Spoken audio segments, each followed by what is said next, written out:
Hey there and welcome to the channel. If you've ever needed to share access to your MailChimp account but you weren't quite sure how to do it safely, you're in the right place. Today I'm walking you through exactly how to add a new user to your MailChimp account step by step.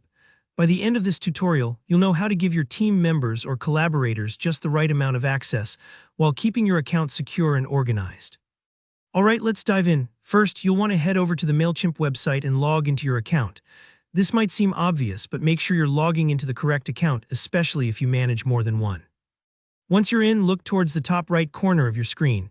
You should see your user account icon. It usually looks like a little circle, maybe with your initials or a profile picture. Click on that icon. This is your main gateway to all of your account settings and controls.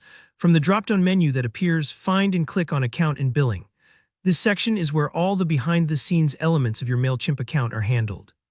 A quick tip: if you ever get lost or can't find a particular setting, Account and Billing is usually the place to look. Once you're in the account area, take a look at the navigation tabs or menu. You'll want to find and select the Settings option.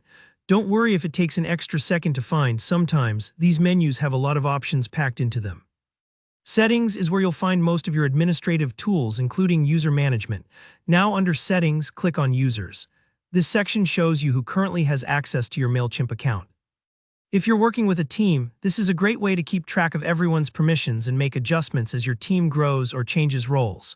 Ready to invite someone new? Go ahead and click the button that says Invite a User. It might be off to one side or at the top. Look for a button or link that stands out. Once you click it, you'll be prompted to enter the email address of the person you want to add. Make sure you double-check this email address. If there's even a small typo, the invitation might go to the wrong person or get lost in cyberspace. Next, you'll need to designate the user type. This is a key step, so pause for a moment and think about what kind of access you want this person to have. There are four main user types: viewer, author, manager, and admin. A viewer can see things but can't make changes, like someone sitting in on a meeting. An author can create campaigns but can't touch the billing. A manager has more control, including managing subscribers and campaigns, while an admin pretty much has full access just like you. If you're unsure, start conservatively. You can always update their permissions later.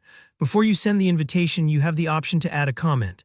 This is helpful if you want to give a quick note, like why you're inviting them or what you expect them to do. This isn't mandatory, but it can provide some clarity, especially if you're working with a larger team. When everything looks good, click Send Invite.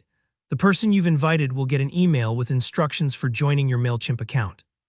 All that's left is for them to accept. And that's it, you've added a user to your MailChimp account. If you found this tutorial helpful, don't forget to give it a thumbs up and let me know in the comments if you have any questions or run into any issues.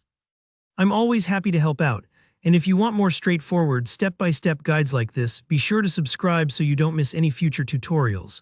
Thanks so much for watching, and I'll see you in the next one.